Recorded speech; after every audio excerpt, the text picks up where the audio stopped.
los ejércitos. Los pueblos trabajan para el fuego y las naciones se fatigarán en vano. Y porque así como el mar rebosa de agua, también la tierra rebosará con el conocimiento de la gloria de Dios. ¿Qué mensaje puede haber aquí para ti y para mí? Vamos a hacer un repaso de lo que dijimos en las 2 noches anteriores. El libro de Habacuc está lleno de preguntas. Aliás, es la respuesta a una pregunta que el profeta le hace a Dios. Y ya dijimos que el profeta es símbolo de la humanidad, símbolo del ser humano, símbolo del cristiano, símbolo del miembro de iglesia que parece no entender lo que está pasando. Es símbolo de ti, de mí. La pregunta de Habacuc es nuestra pregunta, porque todos nosotros en algún momento de la vida nos hemos preguntado, Dios mío, ¿qué pasa? Dios mío, ¿por qué? ¿Por qué sucede esto? ¿Cuál era la inquietud de Habacuc? Señor, ¿por qué los malos prosperan? ¿Por qué los ricos son cada vez más ricos, los pobres cada vez más pobres? ¿Por qué los que están en tu iglesia sufren cuando si están en tu iglesia, si te aman, si guardan el sábado, si cumplen todo el ritual, deberían estar bien? Pero al contrario, los malos, los del norte vienen ahora a destruirnos? Señor, ¿por qué? Dinos por qué. Y Dios no le responde, sino que lo lleva en visión a contemplar la situación espiritual del pueblo. Y en el tema de anoche vimos que ese pueblo espiritualmente parecía bueno, parecía bien, cumplía todo, guardaba todo. El sábado estaba en la iglesia cantando, alabando a Dios. Ofrecían los sacrificios, todo al pie de la letra. Pero durante la semana, una vez que salía del templo, no vivían lo que habían hablado, lo que habían enseñado en la iglesia, sino que vivían como cualquier persona que no conociera la palabra de Dios. Y Habacuc entiende que el problema del pueblo es que está en la iglesia, pero está lejos de Dios. Por eso dije anoche, querido, es lindo estar en la iglesia. Si no has tomado tu decisión de bautizarte todavía, hazlo. Yo estoy orando estas noches para que tú te decidas, para que tú le entregues la vida al corazón y el corazón a Dios, para que camines con Él, para que te bautices y seas un buen miembro de iglesia, un buen líder. Tal vez te transformes en un predicador del evangelio. ¿Qué cosa maravillosa podría ser eso? Pero más preocupado que en aceptar teoría únicamente, debes pedirle a Dios que te dé un nuevo corazón, una nueva mente, un corazón nuevo, transformado, que extraiga de ti el egoísmo, el orgullo, y que te coloque el carácter de Jesucristo, porque solo entonces el evangelio tiene valor, cuando deja de ser teoría y se torna vida práctica. Entonces, esta noche vamos a analizar 4 aspectos del texto. El primer aspecto es el problema de la injusticia. Dice el profeta, ay de ti que edificas la ciudad con sangre y que la fundas sobre la iniquidad. Ay de ti que edificas la ciudad con sangre y que la fundas sobre la iniquidad. Y no está hablando solo de la persona que no conoce a Dios, está hablando de los que no conocen a Dios y también de los que conocen a Dios y están en la iglesia y cumplen todo el ritual de la iglesia. Entre ellos habían personas que edificaban la ciudad con sangre y que fundaban la ciudad con iniquidad. ¿Qué quiere decir eso? Con injusticia. Aquí se está hablando del patrón que ejerce su poder subyugador sobre el empleado, del patrón injusto, del jefe injusto, del gerente injusto, del padre injusto, la madre injusta, del profesor injusto, porque todos nosotros de alguna manera somos líderes, queridos, en el área espiritual, en el área profesional, en la iglesia, en el vecindario, de repente eres presidente del comité de vecinos del barrio, en el mundo político, todos de alguna manera ejercemos influencia. Y la inquietud de Habacuc, lo que él contempla al observar la conducta, el comportamiento de la iglesia y de la gente de sus tiempos, es la siguiente. Gente que le da mucha importancia a la religiosidad, al cumplimiento de los detalles. Vamos a guardar esto, vamos a observar esto, vamos a hacer esto, no puedes hacer esto, no puedes hacer aquello. Mucha importancia a esas cosas, pero no le da importancia a los valores interiores del cristianismo. Oh, querido, es importante ir a la iglesia. Es importante ser miembro de iglesia. Es importante cumplir con todo lo que la iglesia nos enseña. Es importante la doctrina, es importante aceptar la doctrina, porque la doctrina es el plan de Dios para tu vida. Es el camino que Dios te presenta para que tú te camines en él y seas feliz. Todo eso es importante, pero, escucha, pero no es más importante que la vida interior. El grande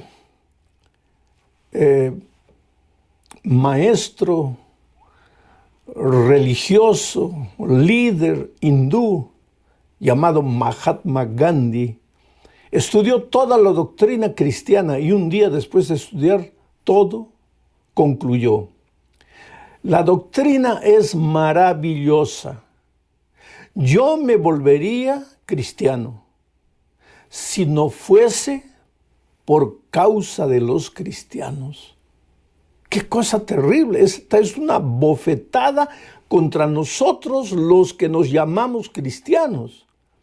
La doctrina es maravillosa, la teoría es perfecta, pero la realidad de la vida no está de acuerdo con la teoría. Por eso, querido, mi oración y mi llamado toda esta semana para ti es: no le entregues solamente la mente, quiere decir, no absorbas solamente el conocimiento teórico. Yo sé que tú has venido estudiando la Biblia hace muchos días, semanas, tal vez meses, y quién sabe esta noche yo esté predicando a alguien que ya viene estudiando la palabra de Dios hace años. Y tú también te deleitas con el aspecto teórico del mensaje de Dios. Te gusta estudiar la Biblia. Y te gusta hasta ir de vez en cuando a la iglesia y escuchar la palabra de Dios. Cuando hay un musical especial, cuando hay un programa especial, estás en la iglesia y hasta apoyas a veces con tus diezmos, con tus ofrendas, pero todavía no has decidido entregarte al Señor Jesucristo. No has dado el paso del bautismo. Quiere decir, es importante la teoría, pero mi interés, mi preocupación, el sentimiento que invade en mi corazón no es solamente que te hagas miembro de iglesia. Yo soy miembro de iglesia, soy bautizado, y yo te estoy invitando a que te unas al pueblo de Dios, porque Dios tiene su pueblo en esta tierra. Pero no basta eso. Lo primero que tienes que hacer es pedirle a Dios que transforme tu vida. Que el deshonesto deje de ser deshonesto y se vuelva un hombre honesto. Que el hombre infiel deje de ser infiel y se vuelva un hombre fiel. Que la mujer chismosa deje de ser chismosa y se vuelva una cristiana sincera. No solamente que cantes bonito, que te emociones, que te deleites en la palabra de Dios, sino que la palabra de Dios eche raíces en tu vida y produzca frutos. La mayor predicación del evangelio al mundo es el reflejo de la gloria de Dios. ¿Y qué es la gloria de Dios? Su carácter. No tiene mucho poder la predicación solamente de la boca, cuando no está acompañada de una vida transformada por Dios. Por eso, antes de pedirle a Dios: Señor, ayúdame a obedecer, ayúdame a cumplir, ayúdame a guardar, nuestra primera oración debería ser: Señor, transforma mi corazón, porque no quiero llevar a la iglesia solamente mi cuerpo. El día de mi bautismo no quiero solo hundir mi cuerpo en el agua, yo quiero llevar mi corazón, mis sentimientos, mis emociones, mis pensamientos. Señor, purifica lo que hay aquí dentro de mi cabeza, purifica lo que hay en mi corazón. Hazme un hombre, hazme una mujer sincera. Ese debería ser el clamor de todo aquel que entiende la palabra de Dios y quiere caminar con Jesucristo. Pero en el pueblo de Dios de aquellos días, en los días de Habacuc, no había justicia, quiere decir, en la iglesia había justicia. En la iglesia todos cumplían, todos seguían, todos guardaban. Pero cuando salían afuera, el patrón abusaba del empleado, el esposo abusaba de la esposa, el líder del vecindario abusaba del vecino. Quiere decir, no vivían el evangelio, solamente lo conocían teóricamente. Ahora, queridos, ¿cómo podemos ser hombres justos en medio de un mundo injusto? Ahí tenemos que recordar que la justicia no es un concepto. La justicia no es un conglomerado de ideas. ¿Cómo ser un hombre justo en medio de un mundo injusto? Ahí tenemos que recordar que la justicia no es un conjunto de ideas, no es un conglomerado de teorías. La justicia es una persona, la persona maravillosa de Jesucristo. Y si tú quieres ser un hombre justo, un ciudadano justo, un cristiano justo, si tú no quieres limitarte a vivir el cristianismo en la iglesia, pero quieres vivir la justicia, la vida justa todos los días de tu vida, durante la semana, fuera de la iglesia, en tu casa, en el lugar donde trabajas, en la escuela donde estudias, si quieres ser un hombre justo, entonces tienes que convivir con la persona justicia que es Jesucristo. Tienes que entregarle la vida a Jesucristo. Es por eso que noche a noche yo te digo, hijo, ven, entrégate, ríndete, porque tú solo no vas a poder. Tú solo puedes intentar, puedes querer, pero no vas a lograr. ¿Sabes por qué? Porque un día nosotros nos separamos de Dios y al separarnos de Dios nuestro carácter se deformó. Ahora, con ese carácter deformado recibimos la palabra de Dios, recibimos la teoría del Evangelio. Y el Evangelio entra en la mente, entra en la cabeza, pero no entra en el corazón, no transforma la vida. Entonces tú te puedes bautizar, pero sigues siendo el hombre que no ha sido transformado, lleno de teoría bonita, lleno de un evangelio maravilloso para ser predicado, pero no logras vivir. ¿Por qué? Porque estás lejos de Dios.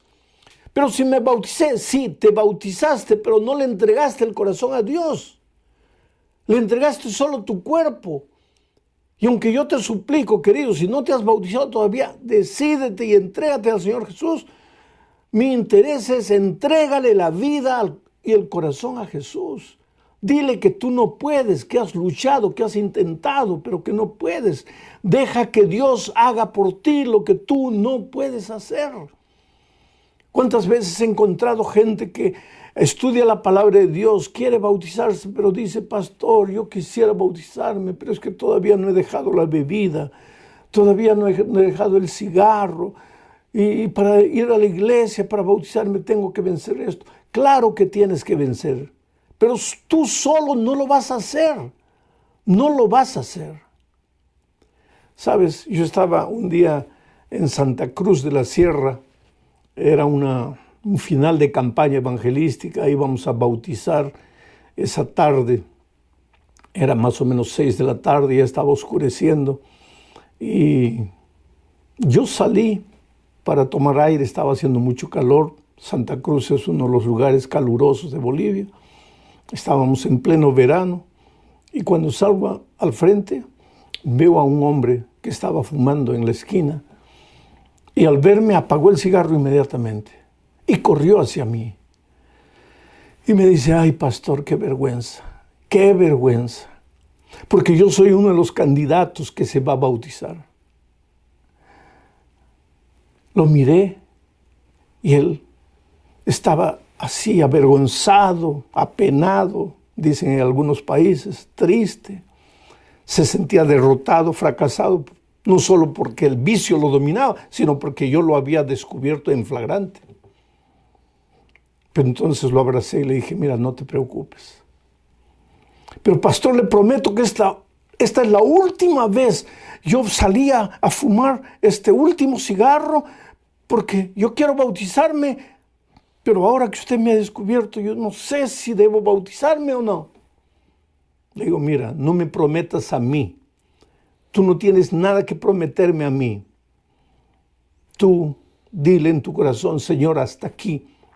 He luchado solo. He vivido solo. Y aunque la doctrina me agrada, y aunque estoy de acuerdo con la doctrina, y aunque he aceptado la doctrina y quiero bautizarme, mi lucha, pastor, es con el cigarro. Dile a Dios, Señor, haz maravillas en mi vida. Saca de mí este deseo, porque yo no puedo. Yo te puedo prometer 1000 veces, pero no lo voy a cumplir. Entonces, dale a Dios la oportunidad de vencer. Pero pastor, ¿debo bautizarme? Si tú depones tus propias armas, si tú renuncias a tus propios esfuerzos, si tú le entregas el corazón a Dios y crees y confías en Dios, ve adelante y bautízate, si has tomado la decisión. Y me dice, ¿podría hacer una oración por mí? Y oré. Y ese hombre se bautizó. Años después, me invitaron, yo estaba en Santa Cruz de nuevo, me invitaron a una cena. Habían varios líderes y de repente uno de ellos se acerca y me dice, pastor, ¿usted se acuerda de mí? Le digo, no sé, tal vez nos hayamos visto por ahí, no me acuerdo.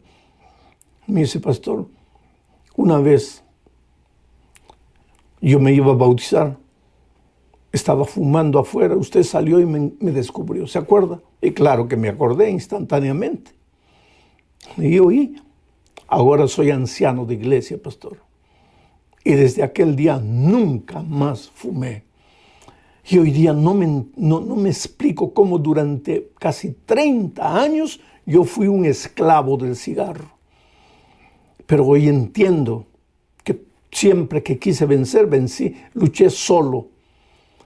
Entonces, mi querido amigo, yo te digo una cosa. No importa si tú estás atrapado en la bebida, atrapado en cualquier vicio, atrapado en cualquier tentación de este mundo que te va tragando como arena movediza, entrégale al Señor Jesús tu vida. Si estás atrapado del egoísmo, si estás atrapado de ese formalismo, de esa vida doble que en la iglesia eres uno y durante la semana practicas injusticias hasta con las personas que tú amas, pero tú no quieres ser así, entrégale el corazón a Jesús y dile que te transforme. Ahora entro en la segunda parte del texto, porque el texto dice, ay de ti que edificas la ciudad con sangre y que la fundas sobre la iniquidad, hablando del hombre, miembro de iglesia injusto. Pero sigue diciendo, ¿acaso no lo ha determinado el Señor de los ejércitos?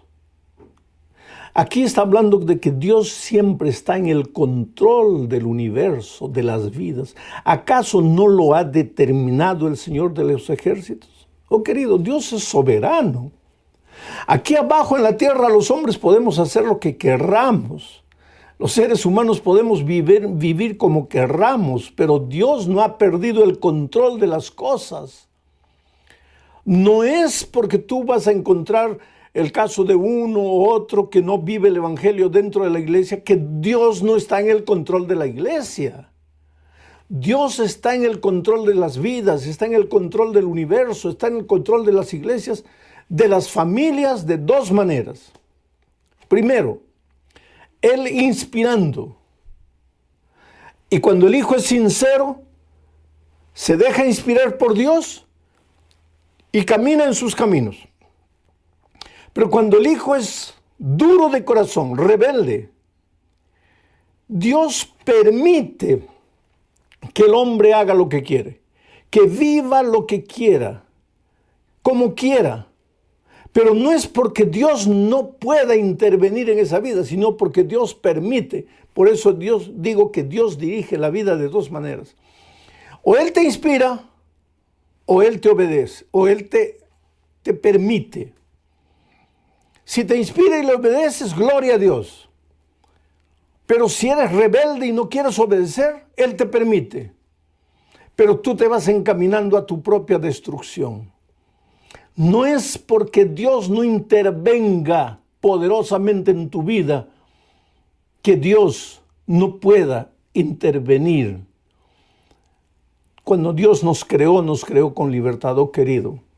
Dios te dio libertad. En el momento que naciste, Dios te creó libre. Libre para decir sí y libre para decir no. Libre para aceptar su palabra, dejarte guiar por sus consejos, pero también libre, si tú quieres, para caminar en tus propios caminos y hacer tu propia voluntad. Pero te digo una cosa, tan cierto como en este momento yo estoy hablando y tú me estás oyendo, tan cierto como eso, un día tú y yo vamos a tener que darle cuentas a Dios de la libertad que Él nos dio. Entonces no es porque en este mundo no sientes la mano pesada de Dios en tu vida que Dios no existe. Yo siempre cuento la experiencia de cuando yo trabajaba con jóvenes.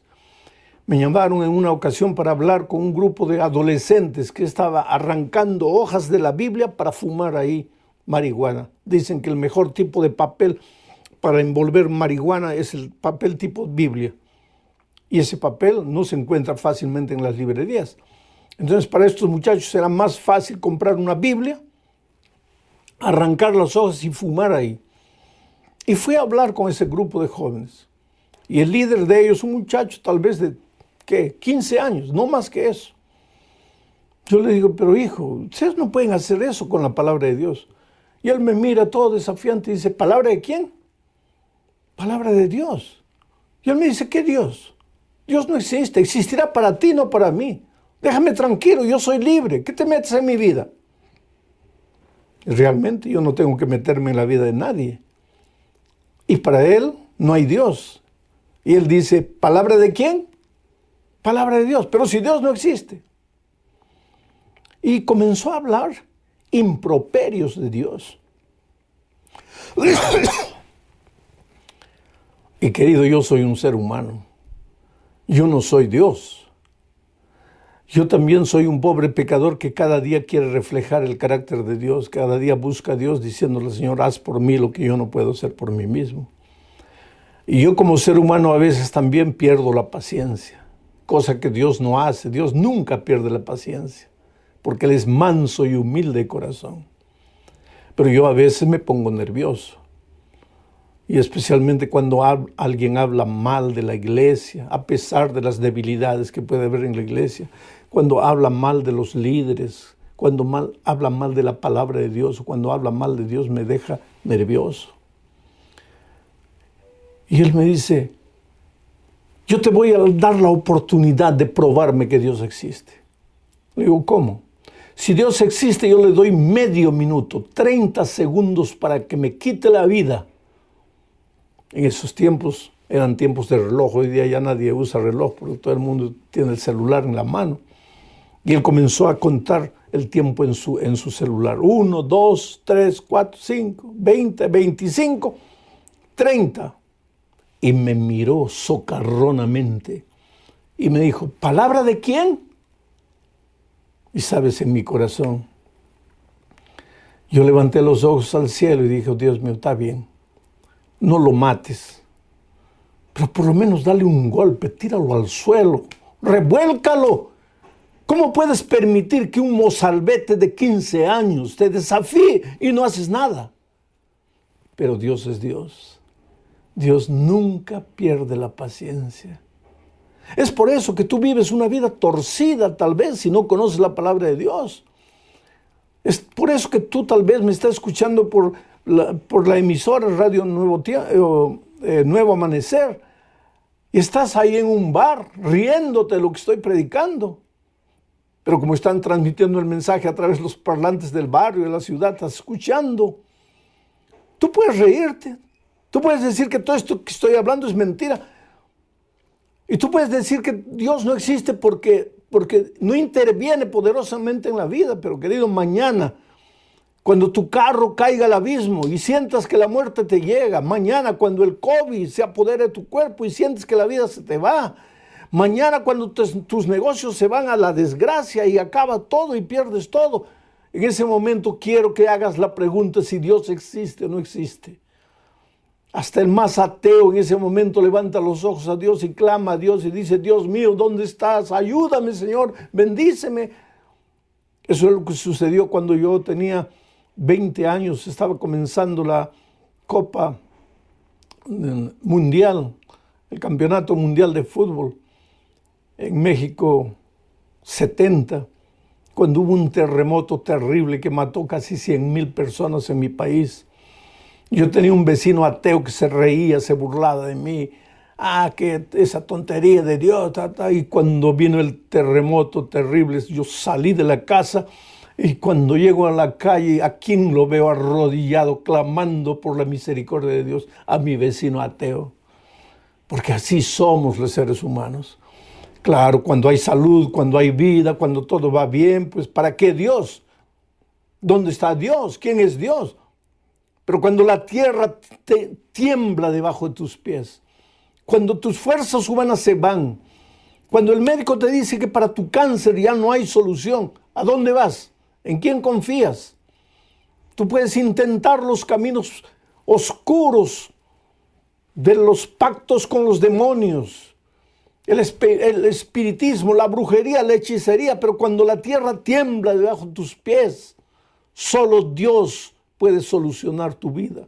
Solo Dios te puede traer auxilio. Por eso Dios está en el control de la vida, en el control del universo, en el control de las personas, pero de las personas solo si le dejamos asumir el control. Por eso Habacuc pregunta: ¿acaso no lo ha determinado el Señor de los ejércitos? Aunque escojas el bien, es porque Dios te permite. Porque Dios, aunque escojas el bien o el mal, es porque Dios te ha dado libertad y Dios te permite. Llego al fin de mi mensaje hoy hablando de la fugacidad de las cosas cuando Dios no está presente en la vida. Dice el texto: los pueblos trabajarán para el fuego y las naciones se fatigarán en vano. Si tú no llevas a serio las cosas divinas, si tú no le entregas el corazón a Dios, si tú no permites que Dios tome posesión de tu ser entero, de tu familia, yo te digo una cosa: todo lo que trabajas no te alcanzará. Todo el dinero que consigas se te irá de las manos, porque los seres humanos trabajarán para el fuego y las naciones se fatigarán en vano. Hay gente que dice: pastor, ¿por qué? A mí nada me va bien, me levanto de mañana, vuelvo en la noche, trabajo. El otro día alguien me decía: pastor, si de algo me pueden acusar a mí, no es de ociosidad. Yo soy una persona que trabaja, que lucha, que se esfuerza, pero nada me va bien. ¿Por qué? Porque estás trabajando para el fuego y porque te fatigas en vano. ¿Y por qué? Porque Dios no está en el control de tu vida. Si ya has probado de todo, si ya has tocado todas las puertas, ¿por qué no le entregas el corazón a Dios? ¿Por qué no te rindes a Él? Eso es lo que sucedió con José Miguel Carrión, un dominicano que vive en Juan Ramón de Palenque. No conozco ese lugar. Algún día que vaya a Dominicana quisiera llegar a Juan Ramón de Palenque. Allí nació José Miguel Carrión, un pobre borracho que andaba en la calle, la esposa sufriendo, borracho corriendo atrás de toda mujer que veía, la pobre esposa sufriendo. No era esposa porque no estaban casados, era su conviviente. Y ella en su corazón clamaba: Dios mío, un día podrías hacer un milagro en la vida de José Miguel. Cuando las cosas te parecen imposibles, cuando todo te parece perdido, vuelve los ojos a Dios y clama a Dios. Y sabes que José Miguel un día se encontró con un miembro de la iglesia adventista que le habló de Jesús. Oh, benditos hermanos, benditos cristianos, que cuando se encuentran con alguien, en primer lugar no hablan de doctrina, sino que hablan de Jesús. La doctrina viene después, pero solo Jesús cambia el corazón. Y José Miguel fue conociendo a Jesús poco a poco y comenzó a estudiar la doctrina y descubrió las maravillosas verdades de la palabra de Dios. Y descubrió que Dios tiene una iglesia en esta tierra. Y se bautizó. Pero antes de bautizarse tuvo que casarse. Antes de casarse tuvo que decirle a la esposa que estaba estudiando la palabra de Dios. Pero la esposa vio que él estaba dejando de beber. Abrió los ojos y dijo, yo también quiero estudiar la palabra de Dios. Ambos estudiaron, ambos se casaron y ambos se bautizaron. Yo sé que José me está oyendo porque hoy es un líder de la iglesia, un diácono. Hoy día es un predicador del evangelio. Hoy día él se goza en buscar otras personas que viven como él vivió un día y hablarles de Jesús. Ese es el Cristo maravilloso, capaz de transformar. ¿Por qué no le entregas el corazón a Dios esta noche? En tu grupo pequeño donde estás, expresa tu deseo de prepararte para el bautismo del sábado. Si no estás en un grupo pequeño, expresa tu deseo a través del internet. Manda tu decisión a los organizadores. Diles que no quieres más vivir solo. Jesús es tu única salida. Estás herido, estás cansado, has luchado solo. Dale a Jesús una oportunidad de hacer maravillas en tu vida. Voy a orar. Mientras estoy orando, entrégale a Jesús tu corazón. Expresa tu decisión.